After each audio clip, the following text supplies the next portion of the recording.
Hello. Hello, Unlocked Community. Can you guys hear me? Let me see. Happy Tuesday. Welcome to our live stream training. If you're here, if you can hear me, if you can see me, just give me a thumbs up or a yeah in the comments and we'll get started.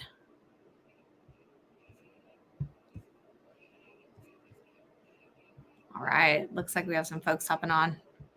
Cool. So this week, I wanted to share my experience from this past weekend at a networking event, a real estate networking event that I was asked to speak at in Indiana. So we were in Indianapolis, and I was asked to speak on an operations panel. The event was hosted by Mainstay, who is a really large wholesale operation out of Indy. They do like 500 deals a year, I believe. So, that's dozens every month, which is pretty crazy. And they put on a big event for their buyers and for other investors. And I was asked to speak through our title company, who is Import Title. And they know that we do a lot of operations with self-management. So they asked me to speak on that panel. And I got to share the stage with Austin Rutherford, who is a huge investor out of Columbus, who has started, really an online brand and does so many deals. He has multiple businesses. So that was fun. And then also got to share the stage with Henry Washington, who is one of the co-hosts of Bigger Pockets. So yeah, it was really exciting. It's not something I had done before, even though I do quite a bit of speaking, but that was a first for that. And so I just wanted to share with you kind of what my takeaways were. And this was a really special event because I actually hadn't been to in-person real estate education in a couple months. So 2 quarters, I think, about 6 months. So I was in and mostly I'm in Columbus. So this was like all new, right? We're in Indy. It's all new people. And it was so good to be reminded of the community that I'm a part of and the passion that everyone in this community has. Like the energy was high. Everyone was pumped up to be there and sharing tons and tons of advice. So I just wanted to share what I found the most valuable. So first, it was, continuing education is like being at these events, being in these rooms is so important to keep your mindset strong. I have done a lot of education around, course creation and, what I do for all of you guys. But like I said, it had been a few months for real estate. So just want to highlight the importance of staying in those rooms because I'm telling you, I am more motivated than I have been in a couple months as far as real estate goes. And it's really due to this weekend. So first, we talked a lot about deal flow. And one quote that I really liked is, "We don't buy houses, we buy situations." And that is so true. So when we're dealing off market, we're often dealing with a distressed seller, a distressed property. Maybe there was a fire, a bankruptcy, a tenant who isn't paying. So when people are saying, "Oh yeah, I want to buy houses," you're buying so much more than that. It's not just the widget is the house. You're actually like solving someone's problem. So I really like this because, I've been out of direct to seller marketing, since about Q1 this year, but it was just such a good reminder of like when these wholesalers or real estate agents are going out and putting these under contract, like there's so many situations that they're dealing with. And us as the buyer, if we can be a good resource, flexible, patient, problem solving to help these sellers through these situations, then we're going to get better deals. So if you flip your mindset a little bit, it's like we don't just buy houses, we buy situations. It's going to help you be a better, more empathetic investor. It's going to help you lock in some better deals. So that was a cool one. So you guys, if you're here and you can hear me, drop a thumbs up or drop something in the comments. Let me know that you're here. And I will have a question in a bit. We have an example that I want to go through. So I'll need your help on that. Another one related to deal flow, this is from Henry Washington, is what the seller wants has nothing to do with your offer, which we forget all the time. So everyone's like, well, what can I pay for a property? What you can pay and what the seller wants are not related. So if your offer doesn't meet what they want, they can say no, but it doesn't mean that you shouldn't make that offer. So I was just reminded, during this part of the talk that all you can do is make the offer, and all you can do is be told no. And if you're told no 20 times and then you get a yes, you know that yes is going to be a good number that you can actually buy. So if you're too concerned about what the seller is asking for, then you're never going to, your offers may not make sense. If they're in line, that's fantastic, but so many times they're not. And so it's just a reminder to go ahead and make the offer anyways. Another one is if you can solve for deal flow and if you can solve for money flow, the only constraint on how fast you grow is your own abilities. So you only need two things. As buyers, we have so many different, we make it so much more complicated in our head than it needs to be. If you have money and if you have deals coming in, the only thing stopping your growth is yourself. If you want to do one at a time and you have the money and you have the deals, go for it. If you want to do 10 at a time and you have the money and the deals, go for it. So just a summary is like, we only need two things to make the deals start happening. Now, of course, you need operation systems, you need all this, but if you can solve for those two, everything else can be solved on its own. Those are really the only two major things that you have to figure out.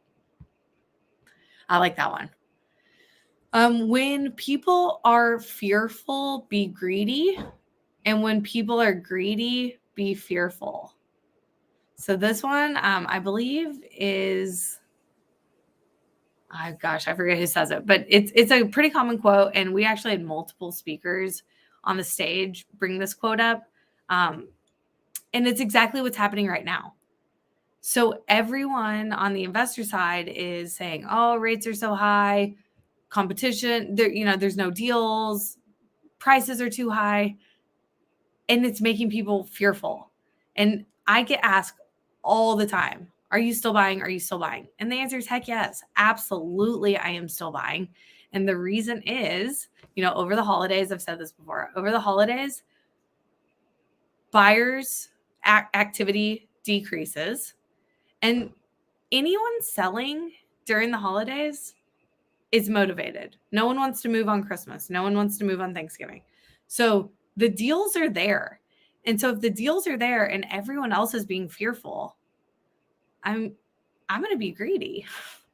So right now we're buying, honestly, as much as I have ever in the past, if not more. And part of it is that, yes, rates are high, but that means that the purchase prices are more stabilized. That's literally the purpose of raising rates, is to kind of level out what was happening in the market and level out the prices. So prices have leveled, as we've all seen, and rates at some point in the next, I don't have a crystal ball or anything, but if I plan to hold these mortgages for 20, 30 years, rates will come down at some point. So I'm going to be able to refinance. So you're not tied to the rate, but you still are getting a lower purchase price. That was a good one for me. And then old ceilings become new floors. This is such a switch in your mindset. It's like, if you look at yourself a month ago, a year ago, 5 years ago, where were you in your career? Where were you with your family? What was your mindset like? Because where you are now, what you think is the top, give it 6 months, give it 2 years, whatever you think is possible, whatever you think is difficult today will look like nothing. You'll look back and be like, oh my gosh, what was I nervous about?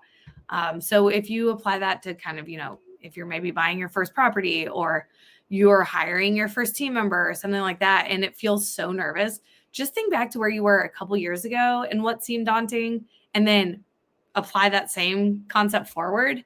and you can, you'll be so far ahead. Old ceilings become new floors. Then I have an example for you. Okay. So I know everyone's a little bit sleepy today, and that's okay.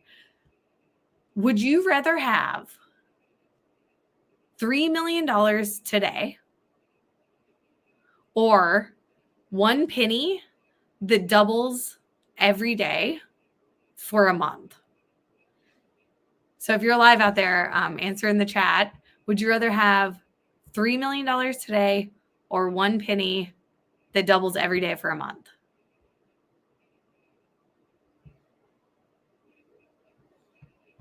We got a like. Anyone want to say what they'd rather have? If you know this, don't give away the answer.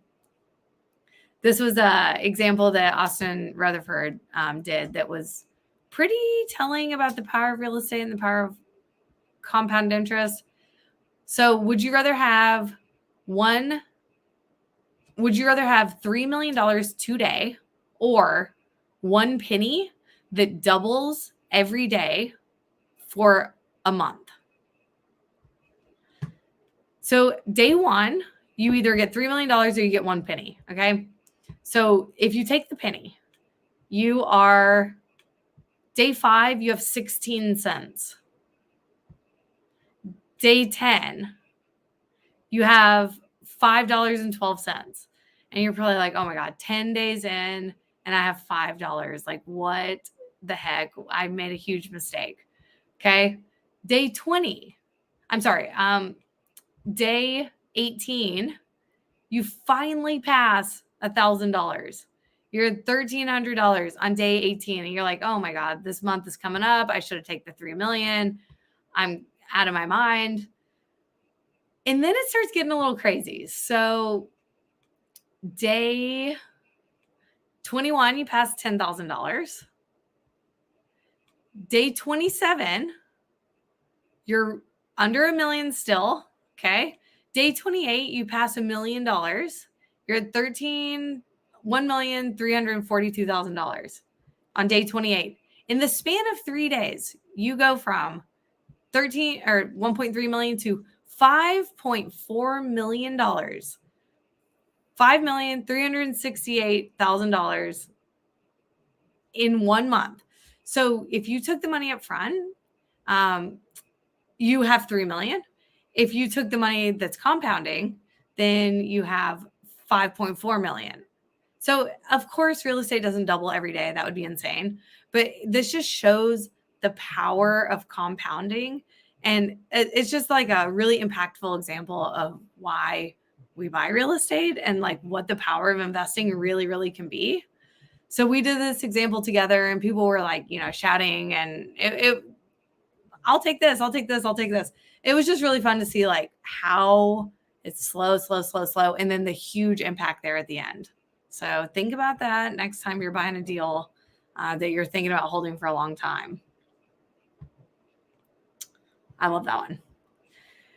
Okay. And then we talked a little bit about social media. And this applies to you for sure because social media is such a huge part of your business as an investor, even if it doesn't seem super obvious. The real estate groups that I'm a part of, that I'm just a member of, I have found deals, I found contractors, I have found team members that have joined my team. Social media is the reason that you guys are here today on this training. Like, there is no more powerful tool that we have right now at our fingertips when it comes to networking and raising capital, anything like that. So even if you think that real estate doesn't have a huge impact, or that, social media isn't a huge impact on your real estate business, I want to call out two takeaways that I had on social media. So when you post on social media, you are helping the person that you used to be. Think about that. It took me a long time to kind of get over myself and, come on here and talk to you guys and talk to myself and put myself out there. Right. But I am looking back when I make any post I make, anything I'm doing to help the community, it's to help me when I was first starting. Like I would have loved to have a group like this when I was first starting. So that's what I think of. Now, for you as an investor, when you're posting walkthroughs, when you are posting, your wins or your losses or whatever you're dealing with day to day, think about the person that you used to be and think about helping that person, because that's going to be what resonates the most with your audience. And again, even if you think social media doesn't have an impact on you, I would challenge you to switch your thinking on that and actually get out there and start posting, because it really, really has a huge impact on your business. And when you're deciding what to post, think about helping the person that you used to be. And then another tip that I thought was really funny, we talked about making your content interesting so that people actually want to see it. So like I said, people love before and after. So if you're looking to raise money from a private investor, we go OPM, private money, people love befores and afters. So post a before and after, let them know, kind of what the finances were of that project, maybe how someone could get involved to reach out to you. But you have to make it interesting, because if it's not interesting, then no one pays attention. And the little slogan that I like to go along with that was, you have to put chocolate on your broccoli. So there are, chocolate on the broccoli, you got to have the broccoli, like the content, the core content has to be there, but you have to make it interesting and desirable for people to actually want to get involved with what you're doing. So I always tell you guys, be loud, let people know what you're doing. There's no way they can get involved unless you let them know. So when you're thinking about what to post, help the person you used to be and put some chocolate on your broccoli. That was a good one. Well, cool. So this was short but sweet. I just wanted to kind of share my experience that I had, this past weekend. It was so, so good. Just, I loved being in the room with all the other investors, and, kind of wanted to just remind you, go to meetups, connect with people. You never know who you're going to meet. You never know what little thing you're going to hear that kind of changes your mindset or your strategy on something. So yeah, if y'all have any questions, you can always reach out, and I hope to catch you at my next speaking thing. See ya.